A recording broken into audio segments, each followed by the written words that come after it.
Buenos días a todos. Hoy martes 3 de agosto. Vamos a seguir con la lectura de Cómo ganar amigos e influir sobre las personas de Dale Carnegie desde la página 33 de su libro.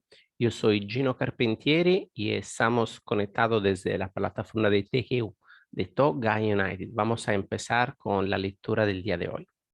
Si Al Capone, Dos Pistolas Crowley, Dutch Schultz, los hombres y mujeres desesperados tras la reja de una prisión, no se culpan por nada, ¿qué diremos de las personas con quienes usted, lector o yo entramos en contacto? John Wanamaker, fundador de las tiendas que llevan su nombre, confesó una vez: hace 30 años aprendí que es una tontería regañar a los demás. Bastante trabajo tengo convencer mis propias limitaciones sin necesidad de impacientarme por el hecho de que Dios no ha creído conveniente distribuir por igual el don de la inteligencia. Wanemacher aprendió pronto su lección. En cambio, yo he tenido que ir dando tumbos por este mundo durante un tercio de siglo antes de empezar a comprender que 99 veces de cada 100 nadie se critica a sí mismo por nada, por grandes que sean sus errores. La crítica es inútil porque pone a la otra persona a la defensiva y por lo común hace que trate de justificarse. La crítica es peligrosa porque lástima, hiere el precioso orgullo de la persona, daña su sentido de la importancia y despierta su resentimiento. El mundialmente famoso psicólogo Skinner comprobó a través de sus experimentos con animales que un animal a quien se premia por su buena conducta aprenderá mucho más rápidamente y retendrá lo aprendido de una forma mucho más efectiva que otro a quien se castigue por un mal comportamiento. Estudios posteriores probaron lo mismo aplicado a los seres humanos. Por medio de la crítica nunca provocamos cambios duraderos y con frecuencia creamos resentimiento. Hans Selye, otro gran psicólogo, dijo: en la misma medida que anhelamos la aprobación, tenemos la condena. El resentimiento que la crítica engendra puede desmoralizar a empleados, miembros de la familia y amigos y seguir sin corregir la situación que se ha criticado. George Johnston de Enid, Oklahoma, es el coordinador de seguridad de una compañía de construcción. Una de sus responsabilidades es hacer que los empleados lleven casco siempre que estén trabajando en una obra. Nos contó que cada vez que se encontraba con un obrero sin casco, le ordenaba con mucha autoridad que cumpliera con las ordenanzas. Como resultado, obtenía una obediencia desganada y con frecuencia los hombres volvían a quitarse el casco en cuanto les daba la espalda. Decidió probar un método diferente y cuando volvió a encontrar un obrero sin casco, le preguntó si el casco le resultaba incómodo o no le iba bien. Después le recordó en tono amistoso que su misión era protegerlo de posibles accidentes y le sugirió que lo usara siempre que estuviera en la obra. El resultado de esa actitud fue una mayor obediencia a las reglas, sin resentimientos ni tensiones emocionales. En 1000 páginas de la historia se encuentran ejemplos de la inutilidad de la crítica. Tomemos, por ejemplo, la famosa disputa entre Theodore Roosevelt y el presidente Taft, una disputa que dividió al Partido Republicano, llevó a Woodrow Wilson a la Casa Blanca, escribió un nuevo capítulo en la Guerra Mundial y alteró el curso de la historia. Recordemos rápidamente los hechos. Cuando Roosevelt abandonó la Casa Blanca en 1908, apoyó a Taft, quien fue elegido presidente y luego se fue a África a cazar leones. Al regresar, estalló. Censuró a Taft por su política conservadora. Trató de asegurarse su propia designación como candidato a una tercera presidencia. Formó al Partido del Alce y a punto estuvo de arruinar al Partido Republicano. En las siguientes elecciones, William Howard Taft y el Partido Republicano vencieron solamente en 2 estados, Vermont y Utah, la derrota más desastrosa jamás conocida por el partido. Theodore Roosevelt culpó a Taft, pero ¿se consideró culpable el presidente Taft? Claro que no. Con los ojos llenos de lágrimas digo, no veo cómo podría haber procedido de otro modo. ¿Quién tuvo la culpa? ¿Roosevelt o Taft? No lo sé. Francamente, ni me importa. Lo que trato de hacer ver es que todas las críticas de Theodore Roosevelt no lograron persuadir a Taft de que se había equivocado. Solo consiguieron que Taft tratara de justificarse y que reiterarse con lágrimas en los ojos. No veo cómo podía haber procedido de otro modo. O tomemos el ejemplo del escándalo del petróleo de Teapot Dome. Fue un asunto que hizo clamar de indignación a los diarios del país a principios de los años 20. Sacudió a la nación entera. Ni los más viejos podían recordar que hubiera sucedido jamás nada parecido en la vida pública de Estados Unidos. Señalaremos simplemente los hechos. Albert Fall, ministro de Interior en el gabinete del presidente Harding, era el encargado de la cesión en arriendo de la reserva petrolífera del gobierno en Elk Hill y Teapot Dome, una reserva que se destinaban a las necesidades de la Armada en el futuro. ¿Permitió al ministro Fall que hubiera una licitación competitiva? No, señor. Entregó un jugoso y lucrativo contrato directamente a su amigo Edward Doheny. ¿Y qué hizo Doheny? Le entregó al ministro Fall un préstamo, así se le antojó llamarlo, de $100,000. Luego, de una forma totalmente arbitraria, el ministro Fall ordenó que la infantería de la Marina alejara a los competidores cuyos pozos adyacentes absorbían petróleo de la reserva de Elk Hill. Esos competidores, desalojados de su tierra a punto de bayoneta, corrieron a los tribunales, haciendo estallar el escándalo de Teapot Dome. El hedor a podredumbre fue tal que desprestigió totalmente al gobierno Harding, asqueó al país entero, amenazó con hundir al Partido Republicano y puso entre rejas a Albert Fall. Fall fue condenado duramente, condenado como pocos hombres públicos lo hayan sido nunca. ¿Se arrepintió? Jamás. Año más tarde, Herbert Hoover dio a entender en un discurso público que la muerte del presidente Harding se había debido a la angustia y zozobra mentales provocada porque un amigo le había traicionado. Cuando la señora Fall oyó eso, saltó de la silla y lloró, se revolvió contra el destino y gritó: ¿qué? ¿Harding traicionado por Fall? No, mi marido jamás traicionó a nadie. Todo el oro del mundo no bastaría para tentar a mi esposo a hacer algo malo. Él fue el traicionado. A él fue a quien crucificaron. Ahí está la naturaleza humana en acción. El malhechor que culpa a todos menos a sí mismo.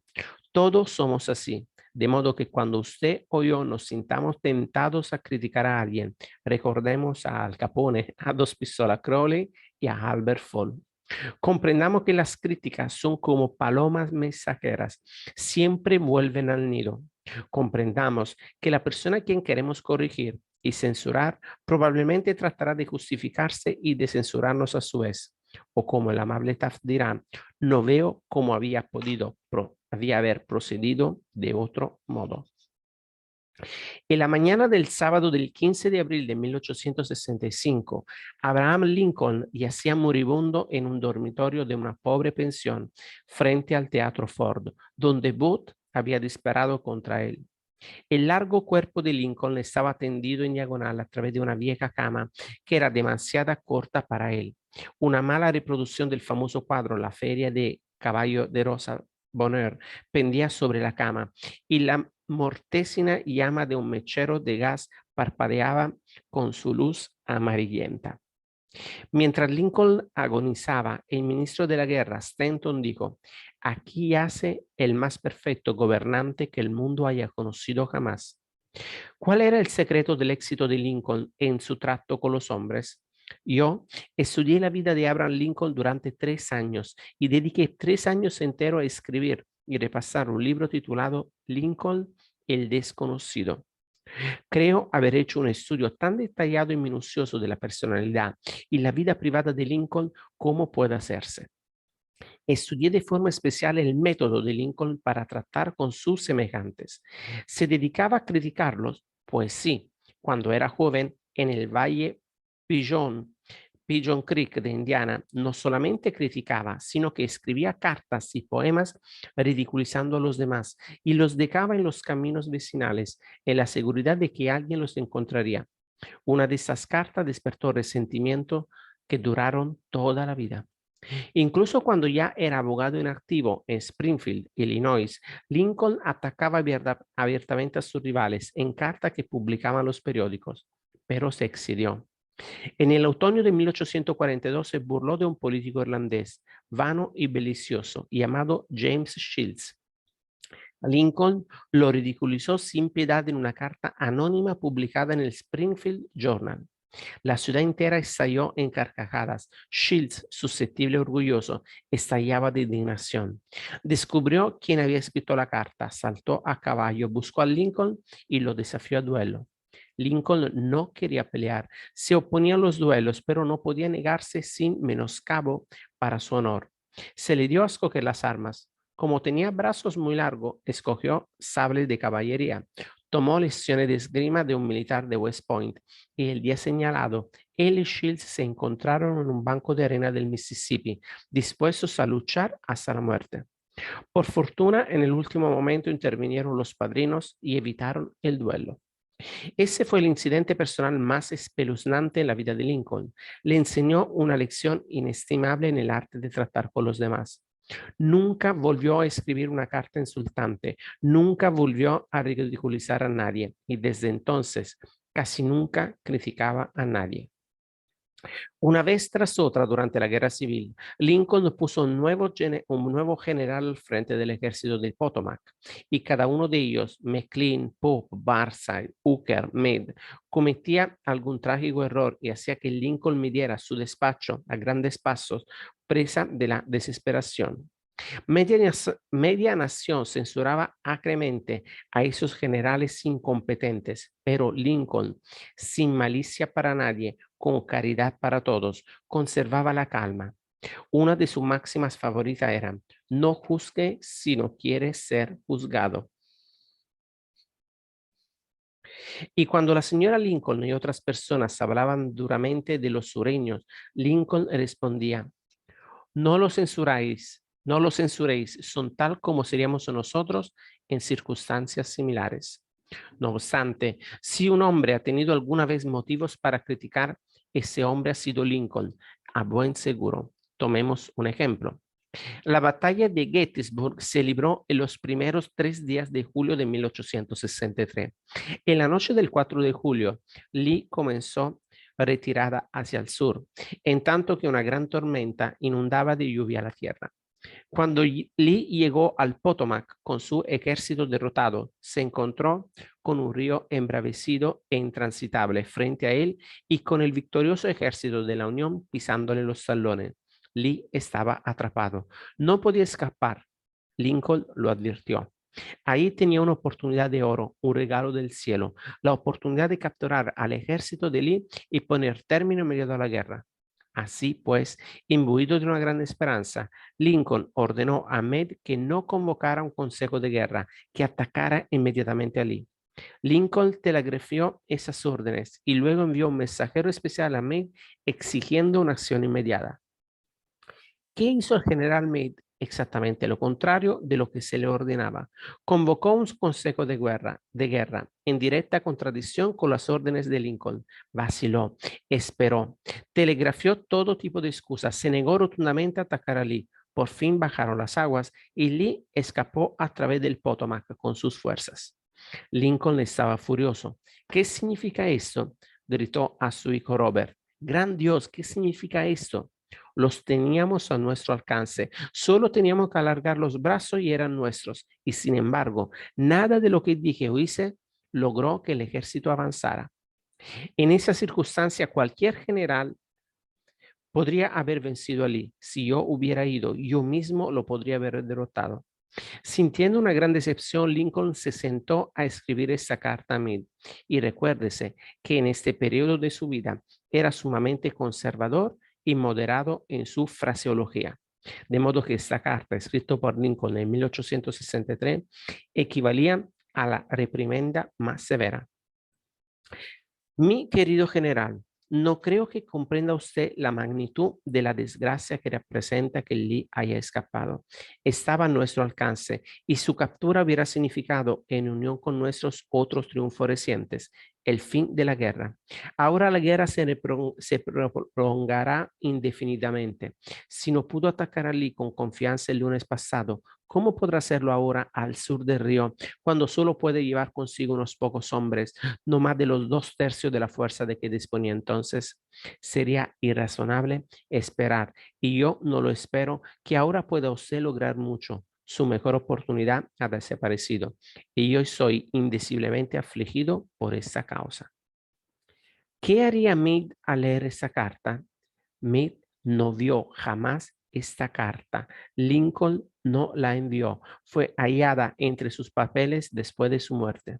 Creo, y esto es solo una conjetura, que después de escribirla, Lincoln miró por la ventana y se dijo, un momento, tal vez no debería ser tan precipitado. Me es muy fácil aquí, sentado en la quietud de la Casa Blanca, ordenar a Meade que ataque.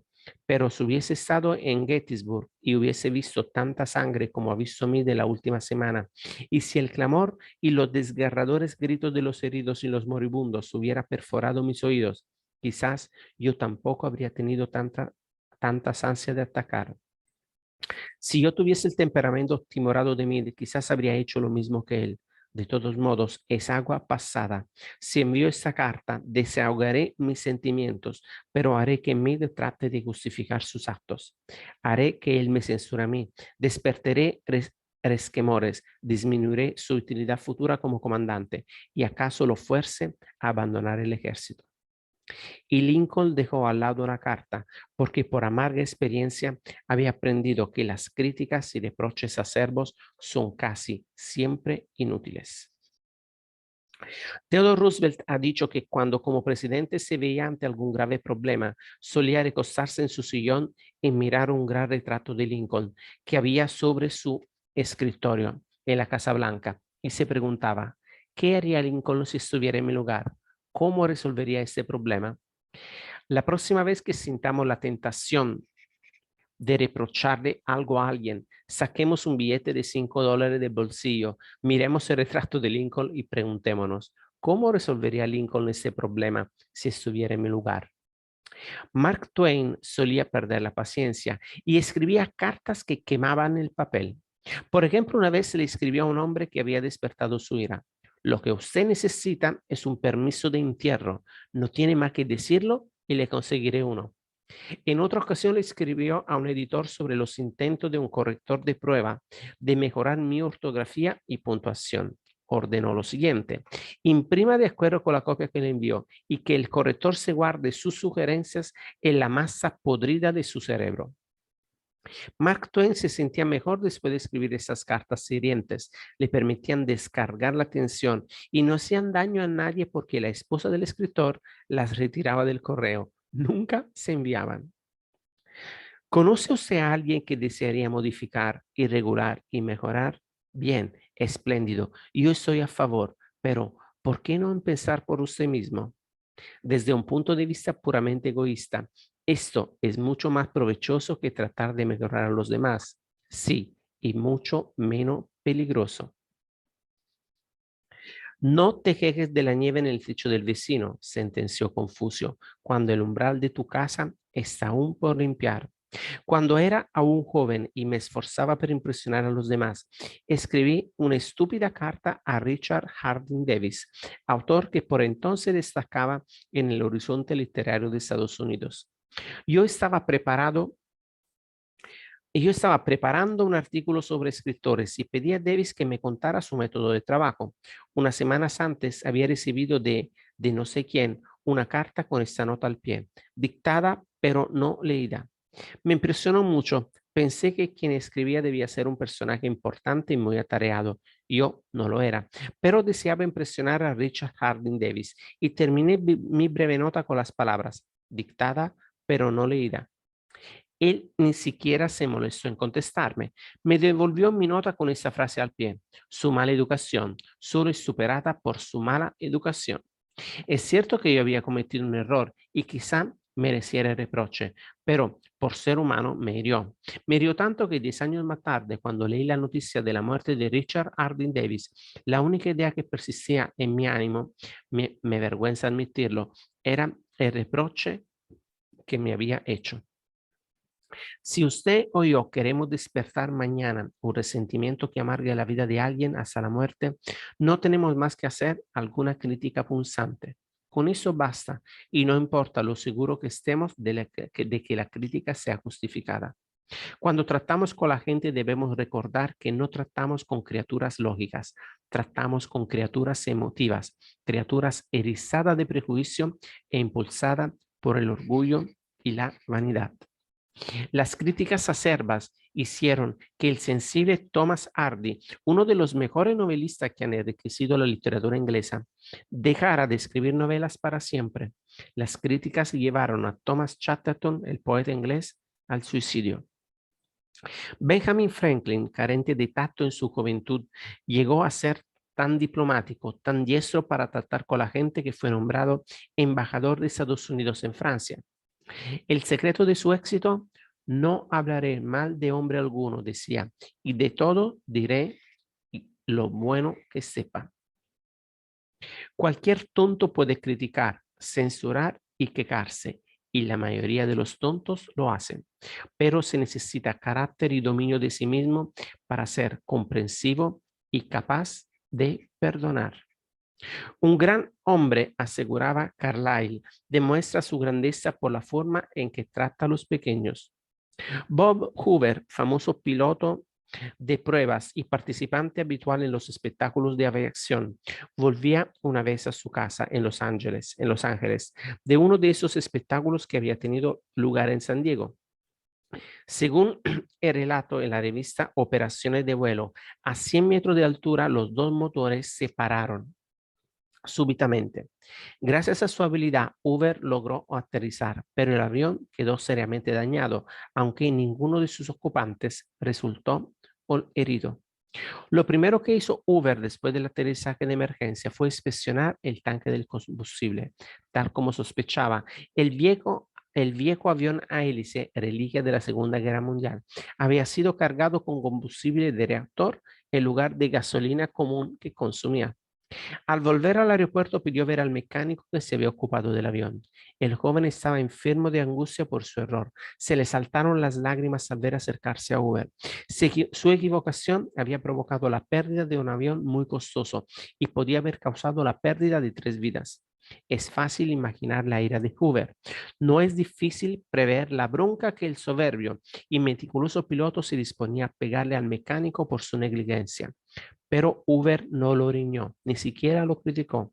En lugar de eso, puso el brazo sobre los hombros del muchacho y le dijo: para demostrarle que estoy seguro que nunca volverá a hacerlo, quiero que mañana se ocupe de mi F-51. Con frecuencia los padres se sienten tentados de criticar a sus hijos. Quizás el lector espera que yo le diga: no lo haga, pero no lo haré. Solo voy a decirle que antes de criticarlo, lea uno de los clásicos del periodismo norteamericano, Papá Olvida.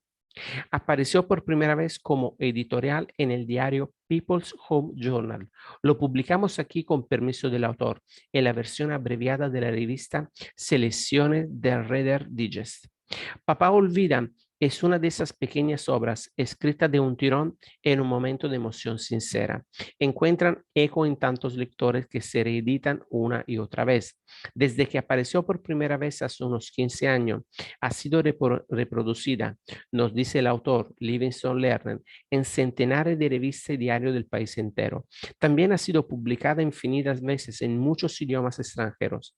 He dado permiso para que fuera leída en aulas, iglesias y conferencias. Ha estado en el aire en numerosas ocasiones y también la han utilizado publicaciones y revistas de escuelas y universidades. Papá Olvida, de Livingston Larned.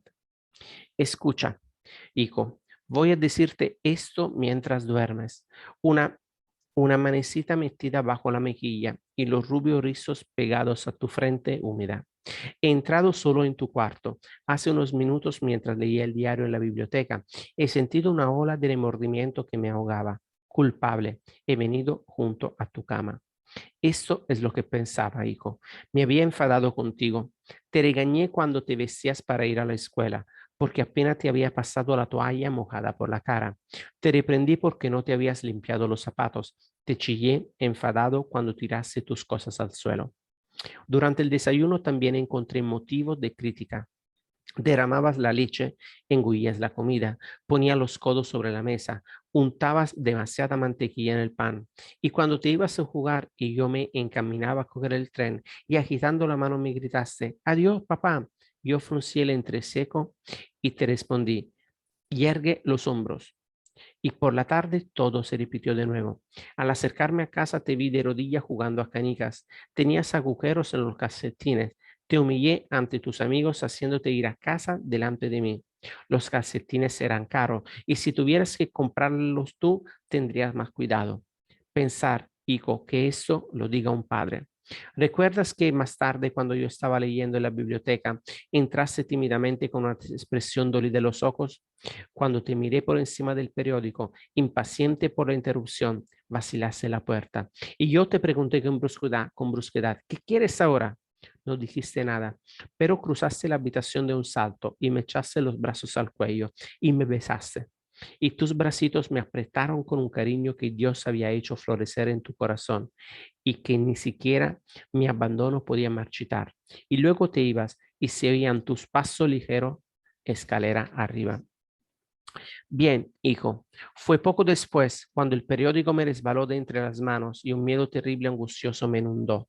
¿Qué estaba haciendo de mí la costumbre? La costumbre de encontrar defectos, de reprender. Esta era mi recompensa para ti por ser un niño. No era que yo no te quisiera, era que esperaba demasiado de ti y te medía según la vara de mi propia edad. Y en tu naturaleza había tanto que era bueno, hermoso y sincero. Ese pequeño corazón tuyo es tan grande como el sol que nace entre las colinas. Así lo demostraste con tu espontáneo impulso de correr a besarme esta noche. Nada más que eso importa esta noche, hijo. He llegado hasta tu cama en la oscuridad y me he arrodillado, lleno de vergüenza. Es una débil reparación. Sé que no comprenderás esas cosas si te las dijera cuando estás despierto, pero mañana seré papá de verdad, seré tu camarada y sufriré cuando sufras y reiré cuando rías. Me morderé la lengua cuando esté por pronunciar palabras impacientes. Repetiré una y otra vez como si fuera un ritual. No es más que un niño pequeño. Me temo que te he imaginado hombre, pero al verte ahora, hijo, acurrucado, fatigado en la camita, veo que eres un niño pequeño todavía. Ayer estabas en los brazos de tu madre, con la cabeza en sus hombros. Te he pedido demasiado, demasiado. En lugar de censurar a la gente, tratemos de comprenderla. Tratemos de imaginarnos por qué hacen lo que hacen. Eso es mucho más provechoso y más interesante que la crítica y engendra comprensión, tolerancia y bondad. Saberlo todo es perdonarlo todo. Como dijo el doctor Johnson, el mismo Dios, Señor, no se propone juzgar al hombre hasta el fin de sus días. Entonces, ¿por qué hemos de juzgarlo usted o yo? Regla número 1, no critique, no condene, ni se queje. Muy bien, amigos, lo vamos a dejar aquí para empezar mañana con el capítulo número 2, el gran secreto de tratar con la gente. Así que gracias por haberme acompañado y nos volvemos a ver mañana para seguir con la lectura de este libro. Un abrazo grande y nos vemos mañana. Chao, chao.